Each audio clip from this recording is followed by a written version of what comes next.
Good afternoon, everybody. Big Mike back here with you once again. Welcome back to Big Mike Talks, where today I'm going to bring to you the first half of this week in pro wrestling. That's right, we had a very interesting week. WrestleMania has come and gone. It was pretty darn good. And now we are into the week. I was meaning to take a break this week, but I figured, maybe I'll do it next week. So, I'm going to be covering the Raw after WrestleMania, NWA Power, which is the start of their Hard Times special, we'll get into that one, and AEW Dynamite, which features some footage that I'm going to get into. But before all that, let's jump right into Monday Night Raw. We start out with a little Triple H promo before he could say anything. Thank you, Hunter. Glap, glap, glap, glap, glap. Which definitely deserved. Like, he is, far. The improvements he's made to WWE in just a little over a year has been awesome. Anyway, so he finally gets on the mic, says, well, that's a little awkward. I came out here to thank you. You made something special happen with the last weekend, making it the greatest WrestleMania of all time. And I can never thank you enough. And on Saturday, I introduced you to a new era of WWE. And just like I'm doing so tonight for Monday Night Raw, welcome to the first commercial-free hour of Raw. I'll talk about that in 1 second. And welcome to the man who will lead us into this new era, your new WWE Universal Champion, Cody Rhodes. This brings out Cody to all the pomp and circumstance you can think of. And we get a little interaction between Cody and Triple H. Triple H congratulating Cody on winning the title. Little "you deserve it" chant from the crowd, in which the crowd definitely made this episode way better. Then he goes over,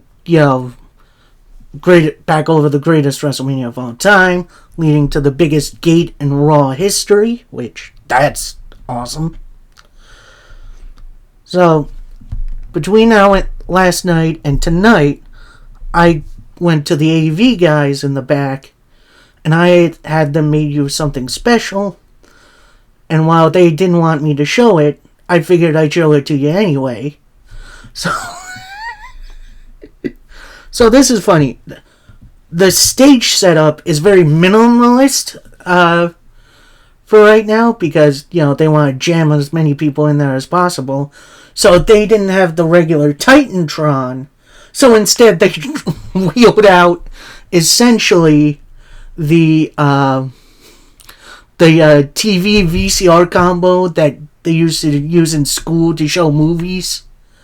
Yeah, I know y'all remember that. I'm that old.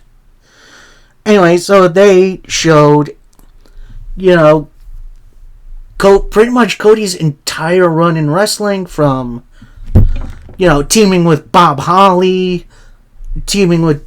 Actually, they didn't show Ted Jr. because he's in a little bit of trouble. They showed dashing, undashing, which I think is one of the best Cody gimmicks ever. Stardust, which... screw that. And then they showed a little bit of his non-WWE run. So they showed a little Impact, a little WCW. I think they did... No, they didn't show his NWA title win, because that belongs to AEW. They didn't show anything AEW, which, a little sad, but understandable. And they cut in and out through that little video board with Cody just crying, which... I know a lot of people complain about that. Oh, you should be a big tough guy. This is why I like Cody. He feels human. He feels relatable in his story. That's why a lot of us latched onto him and essentially changed WrestleMania for him. Like, it's crazy. So anyway, video ends. Hunter and Cody embrace. Then Cody gets on the mic, pretty much says, "Man, I felt I knew what I wanted to talk about. However, Samantha Irving, could you do one thing for me one more time?" Samantha Irving with the announcement, less crying for her, but she says, "And the new WWE Undisputed Universal Champion, the American Nightmare, Cody Rhodes." And, oh man, that still sounds so good. Seeing Cody with the big belt, it just feels right. Anyway, Cody continues. 2 years ago, I came back to WWE. I laid my goals out on the table, and last night my dream became a reality. And I don't know if it's the air in here, but the air feels thin here up at the top of the mountain. The previous champ, Roman Reigns, got some slight boos. 1,316 days. And I have acknowledged what he's done. And he's the most important superstar of our generation. And then we get a thank you Roman chant, which that was unexpected. But I'm going to say this. If it wasn't for Roman and his unbelievable run, we wouldn't have gotten this moment. So, he was the perfect villain for Cody Rhodes to beat. And I'm going to give him all the praise in the world for that. Is he the best wrestler? Probably not. But, yeah, he knows how to tell a good story. Anyway. Then he asked the crowd, why was I destined to be him? Why are you doing this?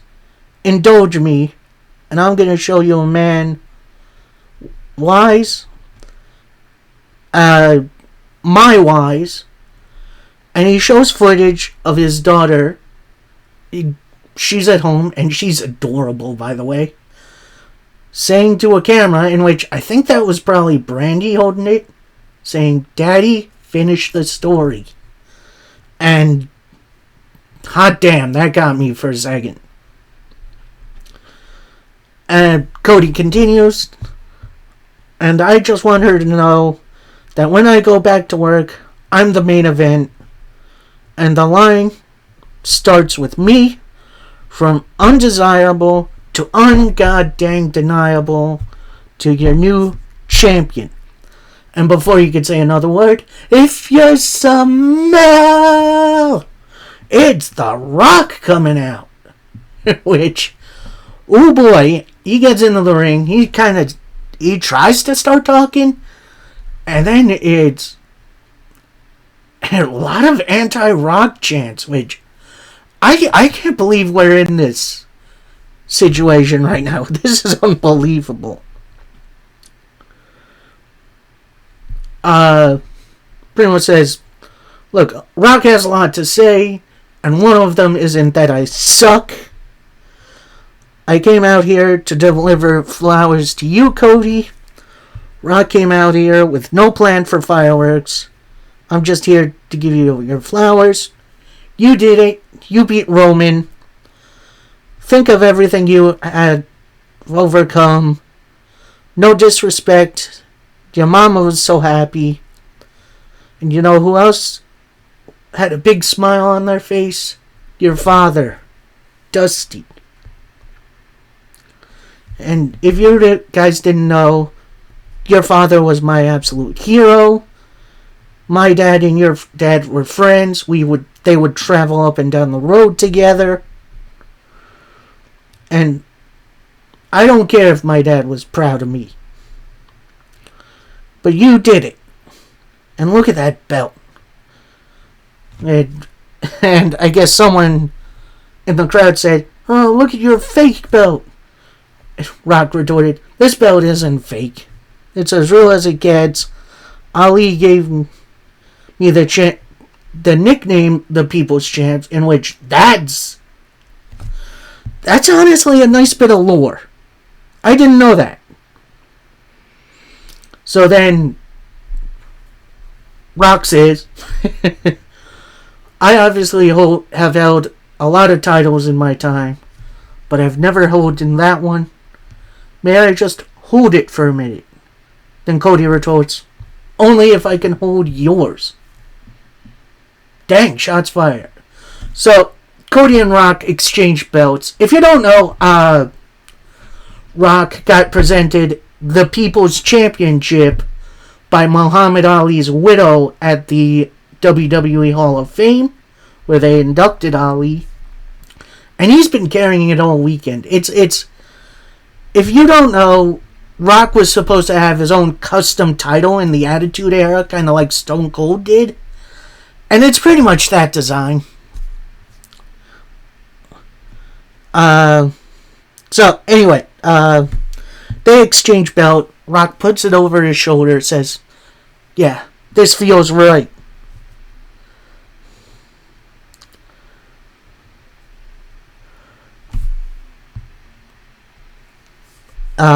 Thank you, Cody.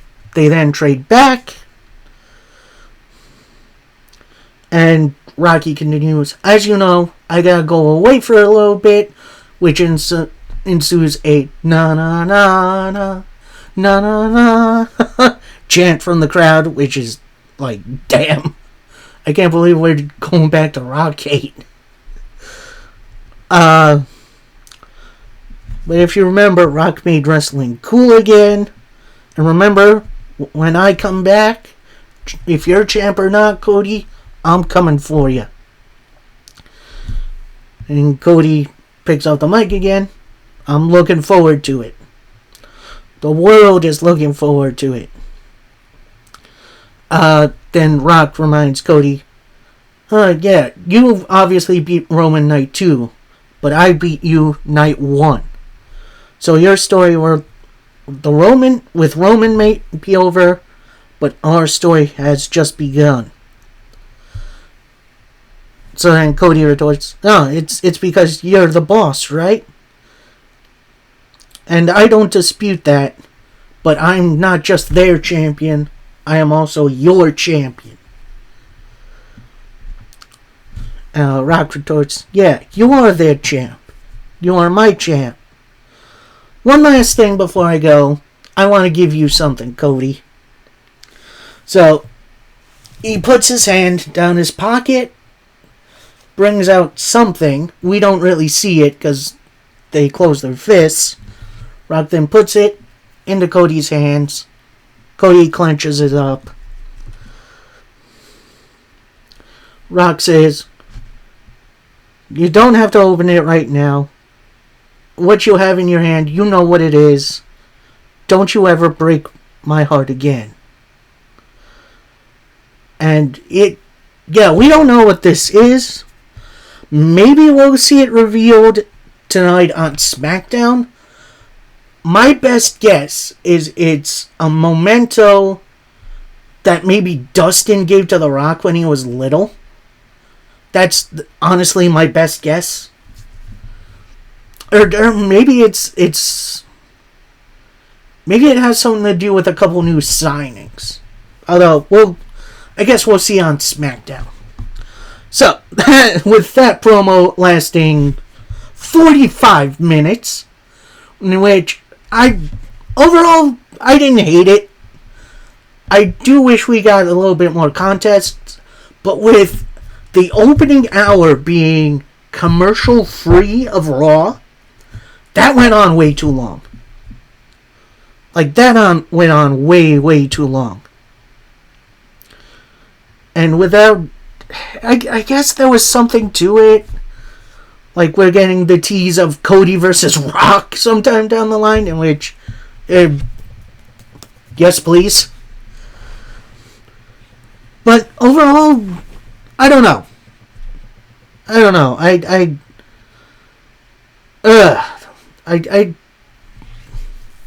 I feel like WWE needs to stop doing, opening hour of Raw commercial free, because then that just screws up like the order and the momentum of the rest of the show.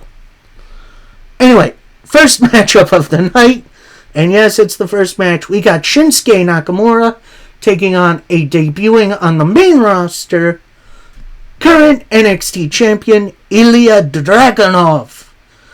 A lot of people's pick to beat Gunther for the Intercontinental title.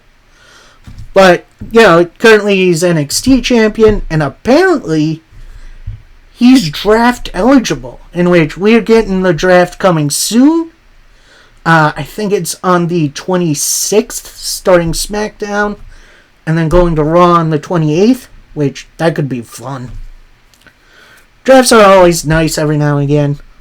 Overall, this was not a super back and forth match, but Nakamura, I felt like, got enough in to make it at least competitive enough until Dragunov hit the H-Bomb and the Torpedo Moscow, which is a great name for a finisher, by the way, to pick up the win.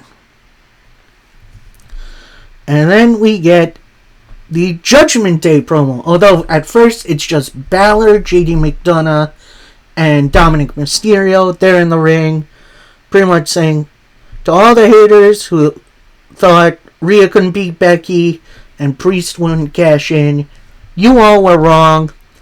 And still women's champion, Rhea Ripley. Rhea Ripley comes out, popping circumstances and everything. Rhea gets on the mic, says WrestleMania was almost perfect. We've got a couple new problems to deal with, but the one problem we don't have any issue with is Becky Lynch, because Mommy is always on top. It's a new era for Judgment Day, so let's introduce your new World Heavyweight Champion, Damian Priest. This brings out the Damian Priest. He has brand new music, which sounds awesome. He had a whole red outfit on, a la Edge when he was leader of Judgment Day. He looks great. Title belt slinked over his shoulder. It looks good on him. World Heavyweight Champion Damian Priest has a good ring to it. So Priest is in the ring. He gets on the microphone saying, Rhea and I are now champions. Judgment Day always rise to the occasion. And now it's time for the whole world to follow suit. All hail the Judgment Day. Then Priest and Rhea hold their titles up. But in the background, you see R-Truth holding his Raw Tag Team title up. They end up seeing him. Then Priest is like, no, we're not doing this again, Truth. You're not in Judgment Day. Then Truth is like, but I brought the Raw Tag title to Judgment Day. And I know how picky we are with our group members, but I wanted to bring someone else in. Out comes The Miz, who kind of says, yeah, I want to join Judgment Day, although I think he's kidding around. And then Priest is like, yeah, I know you don't. Then Truth is like, I'm here to introduce your new champs, your new Raw Tag Team champs. Awesome Truth. Then Finn Balor chimes in, pretty much says, look, you think you're funny? How about tonight you put those titles on the line against me and Priest? Truth retorts, wow, that does sound like fun. It can't only be the three of us. So how about instead we have a 6-man tag? And then Miz turns to Truth and is like, 3 of us? Who are you talking about? You can't be talking about Little Jimmy. And Truth is like, yep. So bringing back the Little Jimmy character, I don't hate it. Anyway, then Finn Balor says, yeah, you're on. So Miz then turns to Truth again. He says, look, I want to see our partner. What's going on? Truth is like, you will. Sometime soon. So before the bell, Judgment Day attack Awesome Truth from behind. This leads to our next match, where it's Judgment Day, which is JD McDonough, Finn Balor, and Dominic Mysterio, taking on Awesome Truth and Little Jimmy, or so we think. We'll get to it. So this was pretty much a big old comedy match for Truth to show his stuff. Although Truth and Miz are growing on me a little. Like, I can't believe I'm saying it. Awesome Truth, they're growing on me.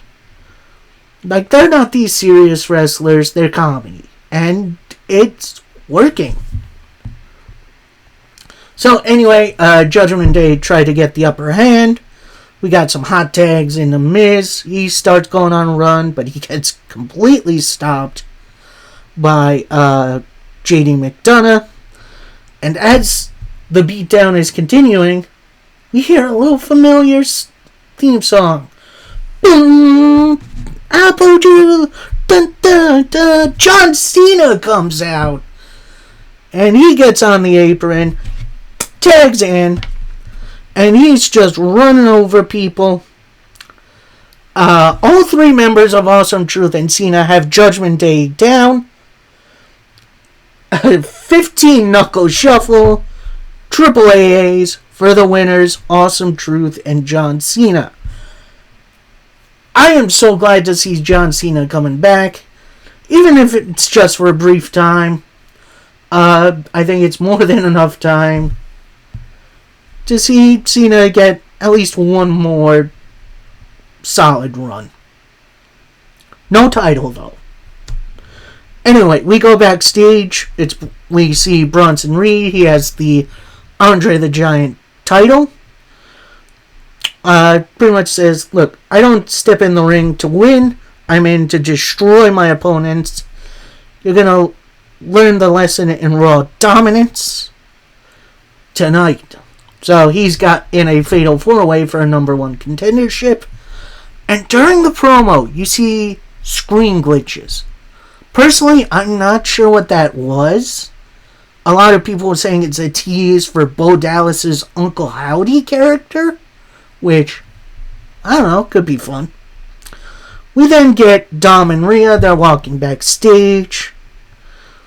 Rhea telling Dom how Andrade betrayed him, and you need to go take care of that. So Dom runs off. Then all of a sudden we see a chair smack Rhea Ripley in the face. Who is on the other end? It's Liv Morgan, and she starts a beatdown on Rhea. And officials are in, they break it up. So we are continuing this Liv-Rhea feud, which, honestly, not the worst thing in the world. I like Liv enough. Is she going to win? Probably not, but we'll see. And we get this weird little match as it's Indy Hartwell taking on current NXT Women's Champion Roxanne Perez. And honestly, that was a pretty big surprise. It does seem like, first up, Roxanne has Indy on the ropes. Indy does fight back a little bit, but ultimately, after a Pop Rocks, which is a great name for a finisher, your winner, Roxanne Perez. So, we got Roxanne now out. I believe she is also eligible for the draft upcoming, so that could be a fun one. We then get Sami Zayn. He's backstage, walking around. He runs into Jey Uso, who says, look, I am unbelievably proud of you. You dethroned Gunther. I can't believe you did that. And then Sami Zayn and Jey high five. Sami walks off. We then run into Roxanne Perez backstage. Kind of in a locker room area, but also kind of in the hallway. And then Natalya walks in, pretty much says, hey champ, See you tomorrow night. Roxanne retorts, see you on my show. So, they have a match on NXT. And I'm liking this little integration of, NXT on the main roster. It's not official call-ups, but it's like cameos. Like the MCU. Anyway, next up, we got an in-ring promo from Sami Zayn. He gets a "You deserve it" chant, in which he really does. He starts, "You don't know how much that chant means to me. I've been so lucky. I've done some really historic things at the last 2 WrestleManias. But the real history is Gunther. You cannot take that reign away from him. He's the best Intercontinental Champion of all time. But I beat him. But I can't take all the credit. I got a lot of help. And at times when I didn't believe, you all believed in me.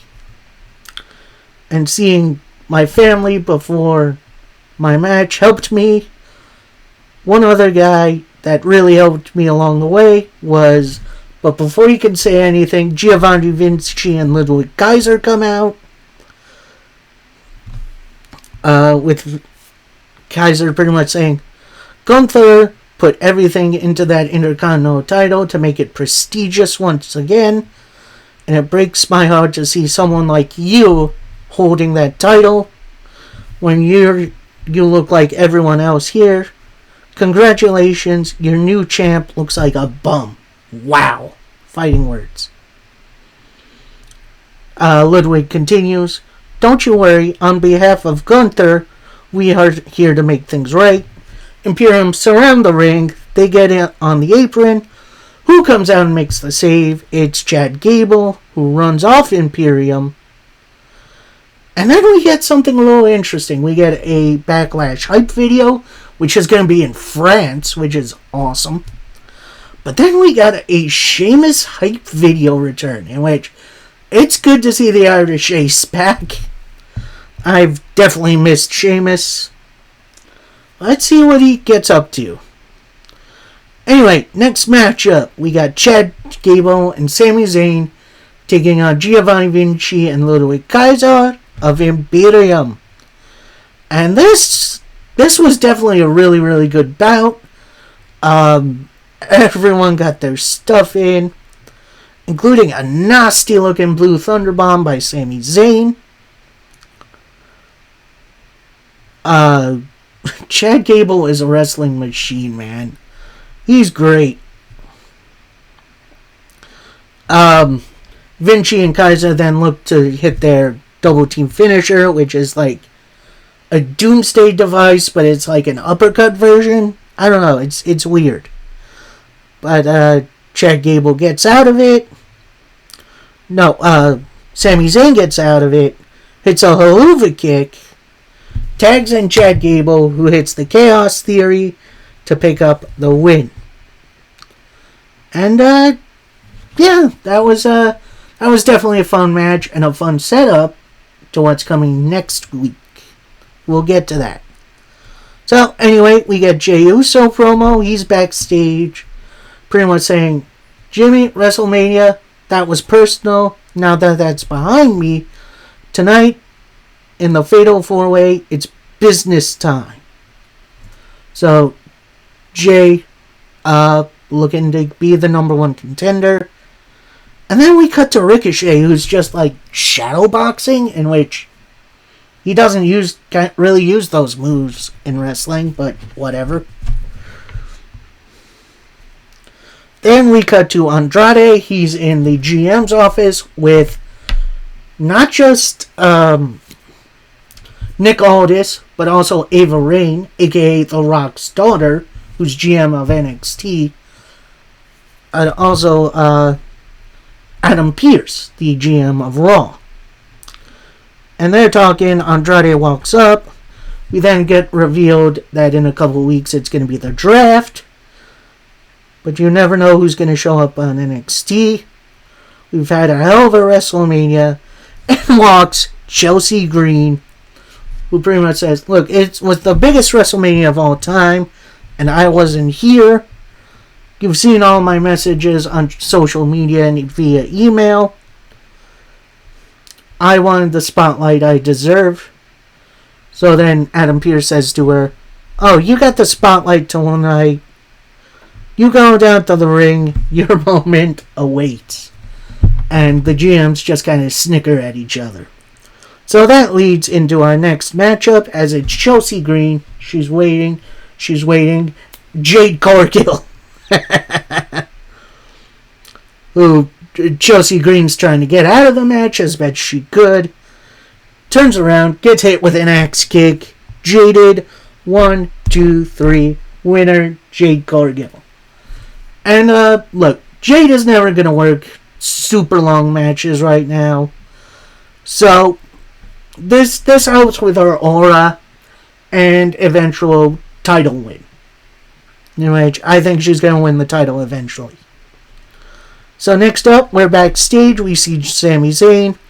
He runs not only into Chad Gable, but Alpha Academy.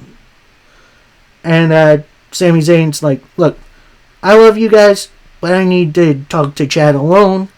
So Tozawa, Otis, and Maxine walk off. Sami turns to Chad, says, look, I appreciate the help tonight. With your request, can we call it even? Chad Gable's like, what? What are you talking? No. Sami Zayn's like, come on, I had the match won. I gave you the tag. This should be even.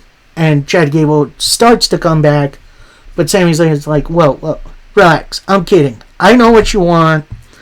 I went to Adam Pearce, and I'm going to give you a chance next week in Montreal for the Intercontinental title. And Chad Gable's like, I can't wait. I got a funny feeling they're going to turn Chad Gable heel here. Get him away from the comedy of Alpha Academy. Because I think about now he's above it, and he definitely needs something a little different. We then go into our main event of the evening, a fatal 4-way where the winner gets a World Heavyweight title shot at Backlash. Our combatants, we got Drew McIntyre, Jey Uso, Bronson Reed, and Ricochet. And as Drew McIntyre is making an entrance, he gets in the ring, he gets the mic. He says, Seth, you know what happened last night was complete BS. While my moment only lasted so shortly, Seth, I might not like you, but I respect you. We shared a moment, then Priest messed it all up. The Money in the Bank is the joke, it cheapens everything. So Priest, know this, I'm coming for you. After tonight, the belt belongs to me. And the one who caused all this is CM Punk. And to you, what I was going to do to you, I did it. And I took my eyes off of you for 1 second, and you attacked me. Punk, you thought your injury I gave you at the Rumble was bad. I'm going after the weakest part of all of you, which is every part. So, we're continuing the Drew CM Punk storyline. Then we got this heavyweight title thing going on. Lots of moving parts here on the Raw after WrestleMania. Before Drew can continue, out comes Jey Uso. And we are pretty much underway with everyone at first teaming up against Bronson Reed. Then a triple super kick on Drew, which that was a nice little moment. And yeah, this was pretty much big spot fest after spot fest.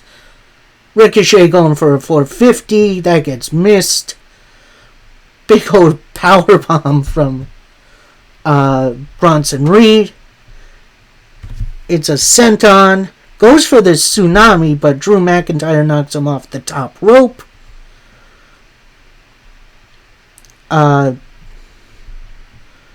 Reed and Drew then fight on the outside for a little bit. Then Ricochet gets in, fights off Drew, goes up to the top rope, hits a 450 onto Reed through the table. Then it's just Drew and Jey Uso. Drew with a future shock goes for the Claymore, but someone grabs his leg. Now, I thought it was one of the other competitors. Turns out it was CM Punk. So then Punk lets go. Massive dropkick from Jey Uso. Right into a spear, into an Uso splash. And your winner, new number one contender to Priest's World Heavyweight title. And that's Jey Uso. So, overall, this Raw was, leagues better than what we got last year. Was it, all that in bag of chips? Was it a ton of returns and debuts? No. But, that's okay. The wrestling was really good. There were some surprises in there, but nothing like, super long term. However, we do have stories set up, which is nice, which is honestly what I've been liking about this new era of WWE. They have a plan for stories, and unless there's something that gets in the way, like an injury or something, they follow through. Which is all I wanted out of WWE, and it's been so good keeping up with it. Like, even watching Raw isn't that much of a drag anymore, which is all I wanted. And it's been great. Anyway, so that was Monday Night Raw. We now go into NWA Power, which is essentially a special called Hard Times. Now, they used to do this on Fight on pay-per-view, but now that they're on the CW, it's pretty much a network special. Like, it's what WWE did back in the day with the original WrestleMania. It wasn't on pay-per-view, because I don't think pay-per-view was a thing yet, so it was on syndicated television. That's the best way I can describe this. And we start out with the junior heavyweight title on the line as Joe Alonzo takes on Kobe Carino. And before the bell, Joe Alonzo extends his hand for a handshake, and Kobe Carino just kicks it away, which that's my favorite reaction to a potential handshake. And this match was brutal. Like, this wasn't the normal, junior heavyweight style. There was some of that in there, but overall, this felt like a fight. Like, these two felt like they wanted to kill each other. Near the end, Kobe Carino tried for his DDT. That gets countered. Joe Alonzo goes for the stroke, which is interesting name for a finisher, considering that's already a finisher name. Kobe tries for a roll-up, only gets a 2. Then Joe pushes Kobe into the referee. Big old low blow into the stroke for the win for Joe Alonzo, your new junior heavyweight champion. I like Joe Alonzo finally getting this title belt. It has been long overdue. And I'm interested to see what they do with Kobe. Honestly, I would have thought they would have put him in the national title picture. I thought that would have been cool. Maybe they do that in the near future. Anyway, next up, we got a very interesting tag team match playa. As we have La Rosa Negra making her NWA return. She got injured. I don't want to say it was Samhain, but I think it was like right before Samhain. As she teams with Ruthie J, in which they are friends in real life, to take on Tiffany Nieves and Reka Tahaka, which is a crazy name for a wrestler. Tiffany Nieves and Ruthie J have amazing chemistry. They have had so many matches before, and never really gets old. Always good to see La Rosa Negra here. I only wrote down is Reka Tehaka. She still needs a little seasoning, but she, fits right in as the powerhouse of the group. And, this was definitely a fun little back and forth matchup with the heels trying to get their stuff in. Tiffany and Nieves with a TKO, but that only gets a 2 count.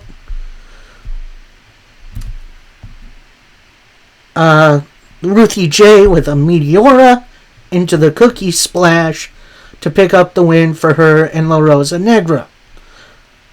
Definitely a really good, solid tag team match. Gonna be interesting to see where this feud goes, because it could go a couple of different ways. Next up, we got an interesting one-on-one contest. Something that I really didn't think I would be seeing.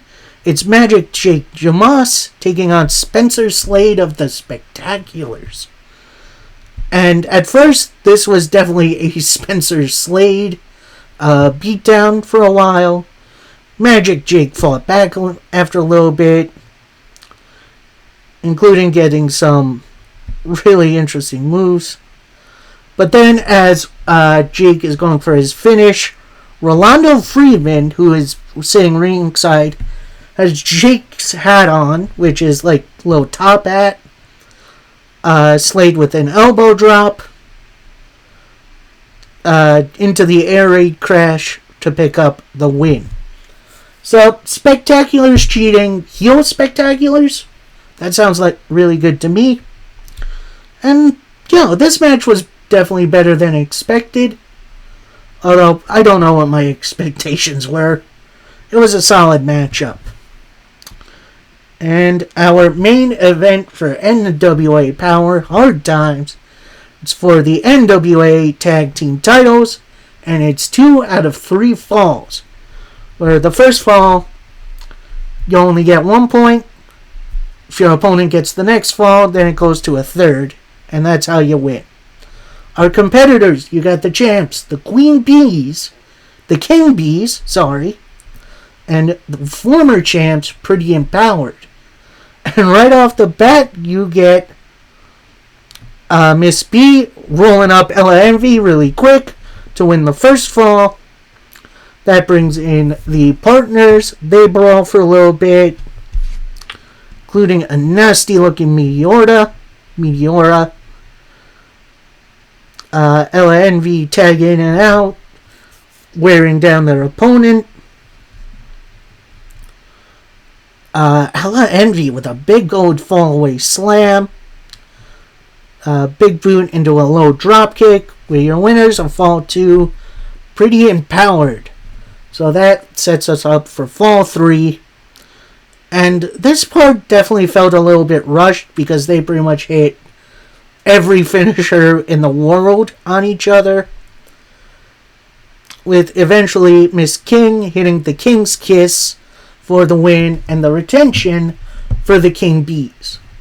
Now besides the little sprint at the end, which felt a little rushed, overall this main event was absolutely fantastic. This definitely put the King Bees on a pedestal and make them feel pretty legitimate as champions. So that was NWA Power. Overall, pretty fun show. Definitely going to be seeing more out of Hard Times coming soon.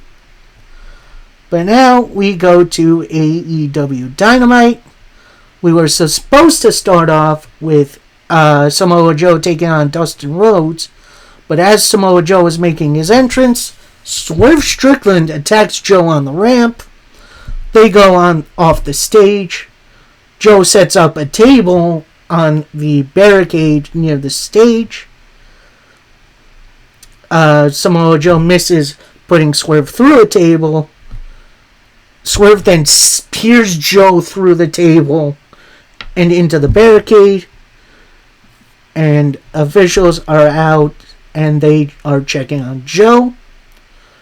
Then we get announced that Orange Cassidy is having a Rampage match on Friday, where he'll also have words about Trent Beretta, his former friend. We'll get to that. That's going to be interesting. So, our first official match of the night, and it's for the TNT title match, as Penta El Zero Miedo takes on Adam Copeland, the champion. And if you would have told me, 2-3 years ago, we would be seeing Edge versus Penta on TV, I would have slapped you silly, because I thought that would have been impossible. But here we are. And this was a fantastic opening match. They threw everything at one another just to get the win. Near the end, Penta tried for the Fear Factor. That gets blocked. Right into the spear. We're your winner. And still TNT champion. It's Adam Copeland. And as Adam Copeland is celebrating, lights go out. Lights come back on. Julia Hart standing in front of him. And we briefly see Brody King standing behind Adam Copeland. I think that was a mistake. I think that reveal was supposed to come a little later, where Brody King attacked Copeland from behind. Copeland tries to fight back. Actually, Brody King puts Copeland into a sleeper hold. Out comes an interesting helper, as it's Willow Nightingale makes the save. Takes Julia Hart out and has a stare down with Brody King. Some intergender wrestling? Yes, please. So, anyway, Brody King goes over the top rope and they both leave. So, we're going to get a setup to that a little bit later. Then we go to backstage, as it's a Hook, Chris Jericho, and Katsuyori Shibata interview. Where it's revealed Hook brought in Shibata for a little backup. And Hook and Shibata are going to sit under the Jericho Learning Tree. It's going to start with me and Lee Moriarty. Going to finish with Shibata and his penalty kick. And let's do it. So then Shibata turns to Hook. And Shibata actually has, a phone translator, which honestly is a pretty funny gimmick. He asked Hook, what's his problem? Then Hook asked, he's a little high-strung, but we can trust him. So we then go to a different interview. It's Mark Briscoe and Eddie Kingston. Both are feeling good, yet beat up after their match at Supercard of Honor. But it's pro wrestling, it's not ballet. We're going to end up getting hurt. Then Adam Copeland comes in, and he's just completely out of breath. He's like, we good in here for Dynasty? So I got an idea for next week. And then Stokely Hathaway chimes in and says, alright, I got an idea. How about next week you defend that TNT title against my client, Willow Nightingale? Then Will's like, what? No, let's not do that. Brody King, you've been taking out Adam Copeland for weeks now. Julia, I've had you in my sights. So why don't we not wait for Dynasty and I team up with Adam Copeland to take on the House of Black next week? So, little mixed tag action. I like that. That sounds really fun. Oh boy, and then we get to this little difficult, as we have the Young Bucks, they're backstage, they have a little TV screen set up, pretty much says, alright, you guys have been waiting for this, let's get it on. And, Nick is like, alright, hold on.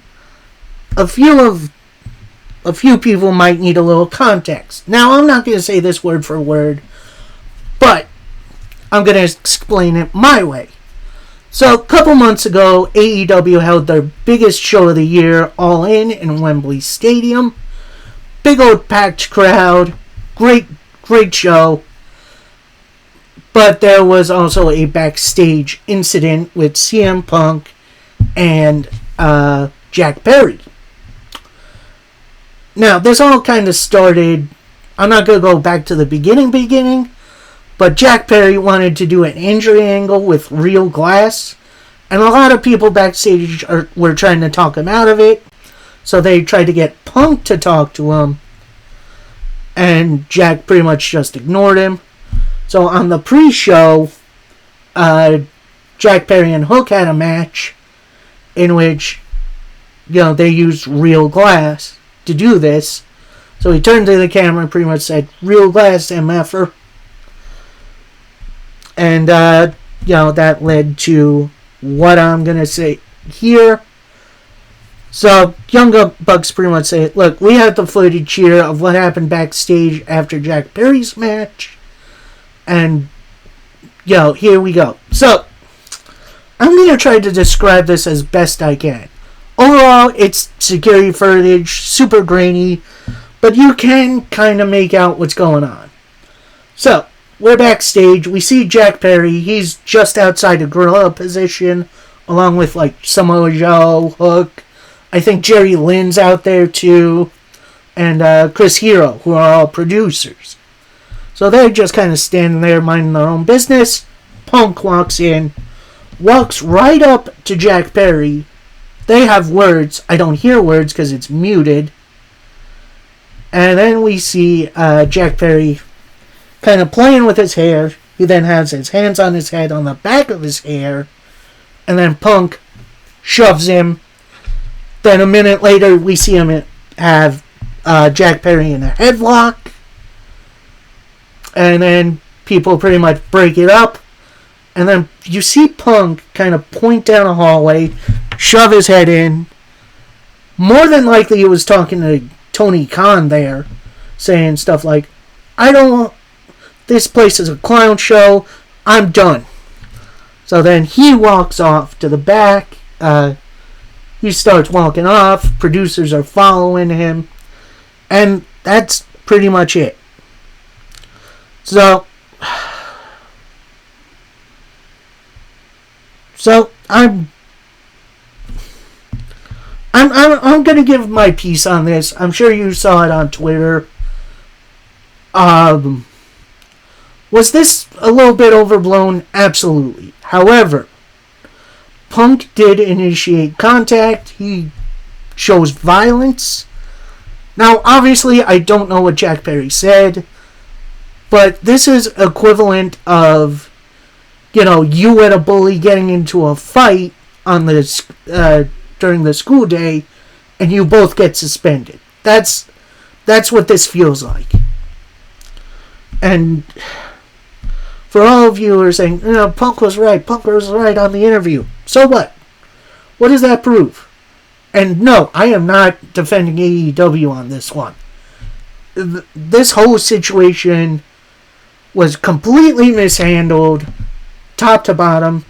And I'm also going to say this, showing this footage, while maybe initially bringing viewership up, it puts another black mark on AEW. This was absolutely stupid. Myself, I was more than ready to move on. So when I saw that they were going to be releasing this footage, I put my head in my hands. This was completely and utterly stupid. It was completely and utterly pointless. It doesn't really prove anything. And I'm just ready to move on. Let's focus on the shows. Let's focus on Dynamite and building to Dynasty.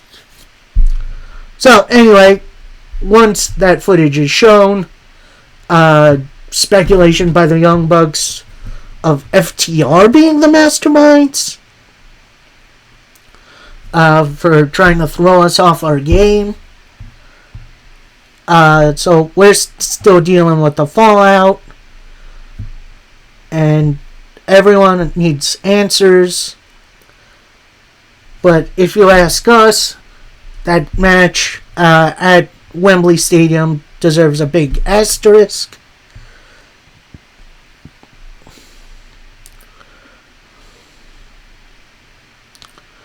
And at Dynasty, we're not shaking your hands, FTR. Be ready.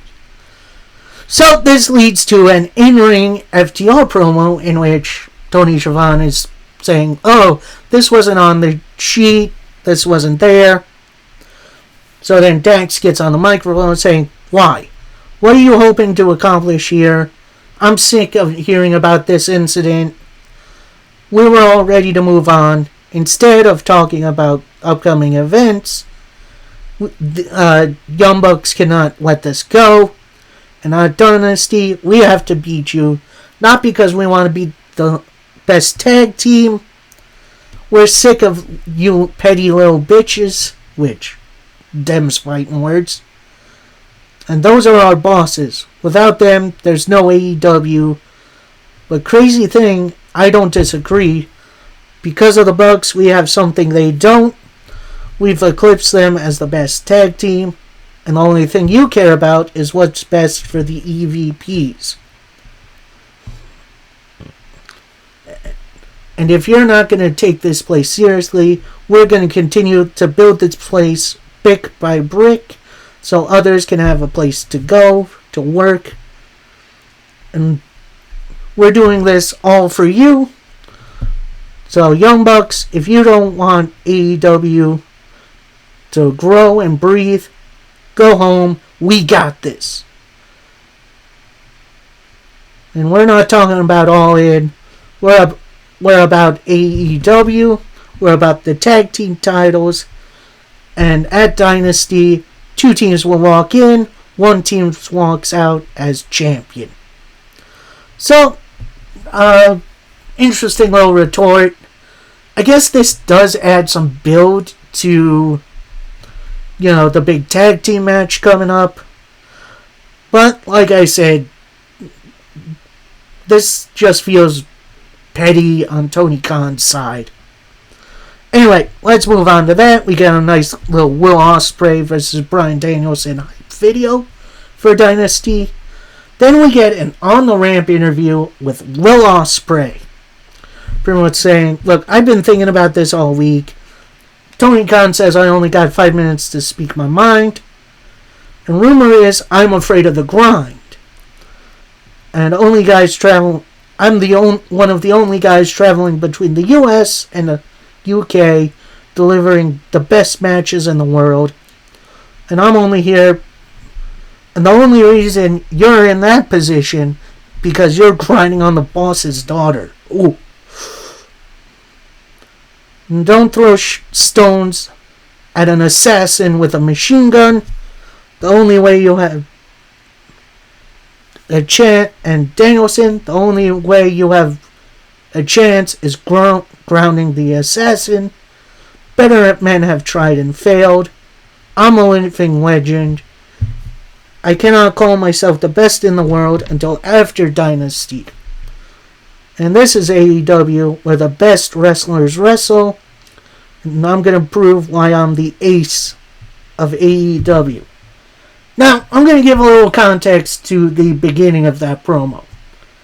Where, on the Pat McAfee show, you had Triple H making little comments of the people who signed with the other place are afraid of the WWE grind.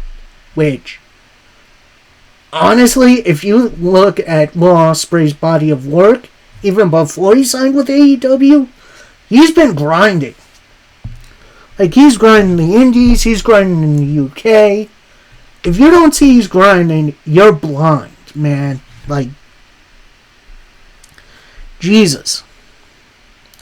So, hopefully we get this out of our system, and now we go to a Julia Hart promo. She's backstage, or, within the House of Black stronghold or whatever. Calls Willow Nightingale strong and powerful.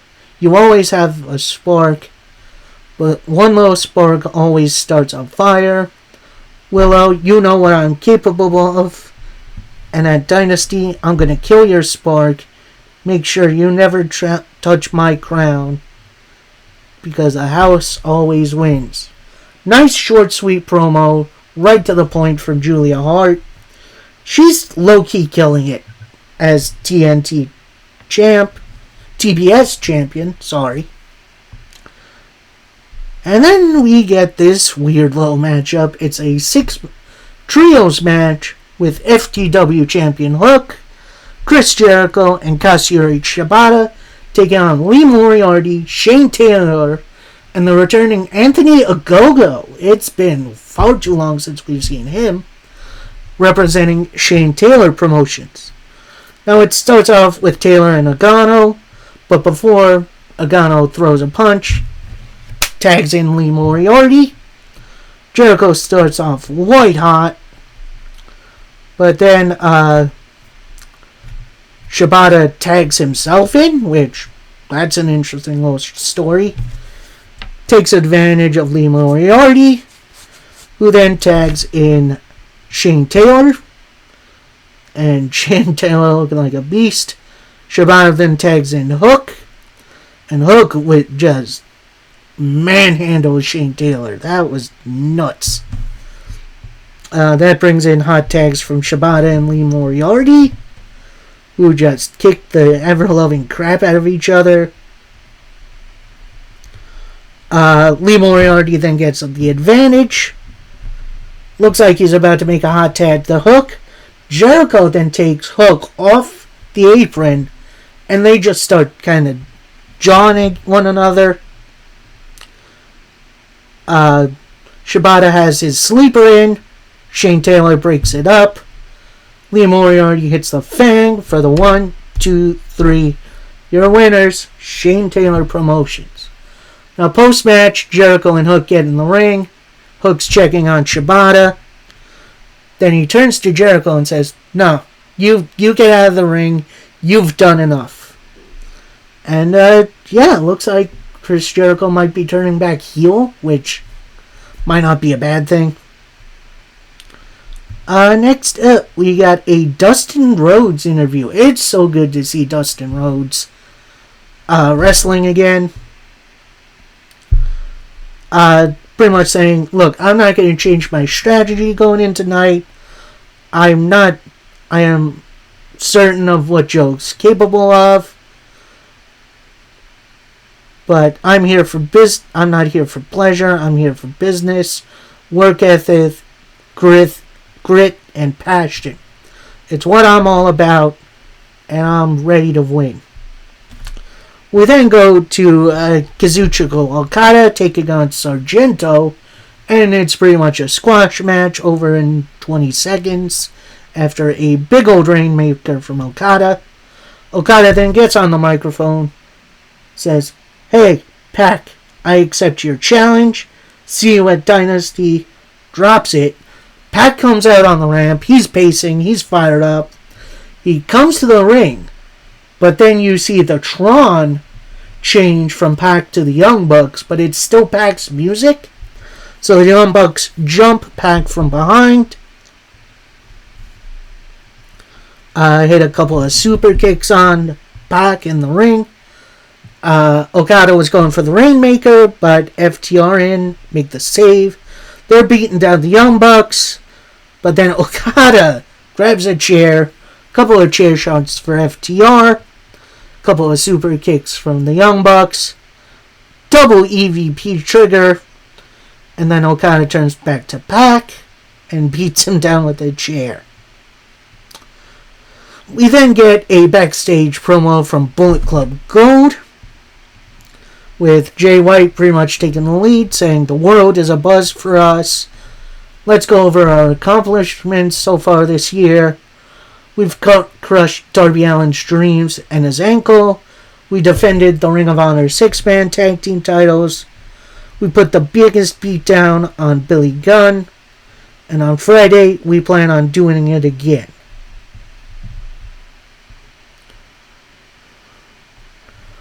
So, nice easy little promo from Bullet Club Gold as they are focused and ready to go. Hopefully ready to take the AEW trio styles. Next up, we got the Championship Champagne Toast featuring Thunder Rosa and Toni Storm. They each get a flute of champagne, and before the toast begins, you see Toni Storm kind of turn to the crowd, turn back to Thunder Rosa, tosses the champagne into Thunder Rosa's face, then some mounted strikes, hits Thunder Rosa with the tray, and then at that point, Toni Storm tries wiping Thunder Rosa's face paint off. Then out comes Deonna Purrazzo, who tries to get her hands on Toni Storm, but runs into Luthor, who Toni Storm is hiding behind, which leads into our next matchup. Very weird transition, as Mariah May, who is the protege of Toni Storm, takes on Anna Jay. And this match was really, really good. Like, these two women, they gave it everything they got in this matchup.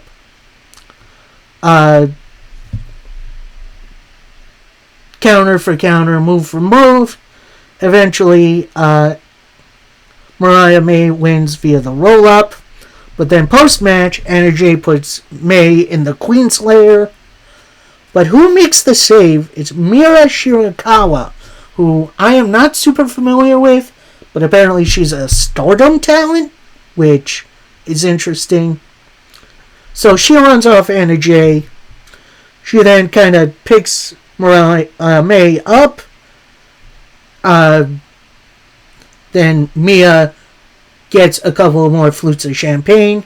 She dumps it into Mariah May's mouth. And they kiss, which is interesting. So I don't know where this relationship is going. Maybe it's a setup for a women's tag division, which I wouldn't be against. So, yeah. We then cut to a sit-down interview with Mercedes Moné. She's excited for Double or Nothing. That's AEW's first ever pay-per-view back in the day. And I'm going to make history by winning the TBS title. She put over both Willow Nightingale and Julia Hart, who are facing a dynasty. Cannot wait for that match. They are the very best. I cannot predict games. Willow is a force to be reckoned with. Almost a year ago, I faced Willow, but I lost. Not only did I lose, I got hurt. Not only did I get hurt, I lost my chance to be the first ever New Japan Strong Women's Champion. And I hate to lose, but I always have a plan. So at that point, lights go out. You hear her struggle. You hear Mercedes kind of moan for a little bit, which is odd. Lights come back on. You see Mercedes is down, but we don't see who attacked her. So, we'll see where this leads to. And fine, our main event for Dynamite. And it's a pretty much a number one contenders match, as if Dustin Rhodes wins, he'll get a future title shot. As it's Samoa Joe versus Dustin Rhodes, and this was a war. Like, this was more of a fight than I ever expected, including a couple of code reds from Dustin Rhodes. At one point, Dustin comes out of the ring, grabs the AEW title, gets back in, looks to hit Joe with it. The ref is telling him, no, stop it. You can't do this. You can't do it. So Dustin drops the belt, hits a big old boot on Samoa Joe, goes for the crossroads, only for a 2 count. Dustin goes for a super suplex, but that gets countered. Joe then picks up Swerve Strickland's chain, wraps it around his fists, looks to hit Dustin with it. Ref grabs him, takes the chain off, drops it to the outside. Joe picks up the AEW World title, hits Dustin Rhodes with it, and gets the 1, 2, 3. And your winner, Samoa Joe. Post-match, Joe locks in the Coquina Clutch on Dustin. But from out of nowhere, hitting a Swerve Stomp is Swerve Strickland, who breaks up the move. Dustin rolls it to the outside. Then Swerve grabs his chain, wraps it around his hand, goes to strike Joe. He misses. And then they just start whooping each other for real. Officials come out.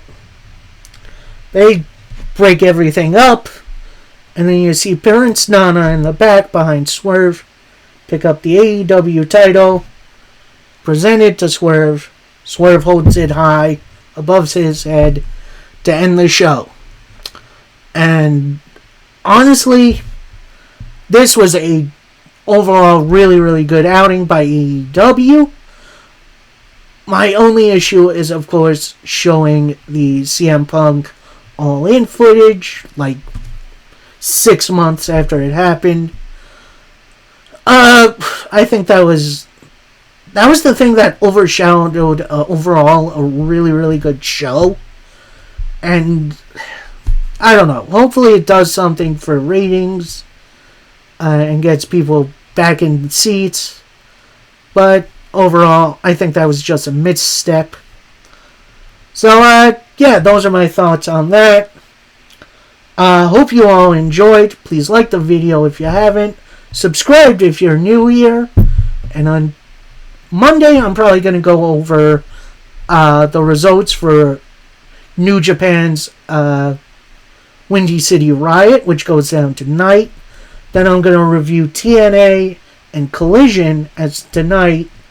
I'm going to be going out because I think I need it. So, until next time, happy wrestling, everybody. Peace.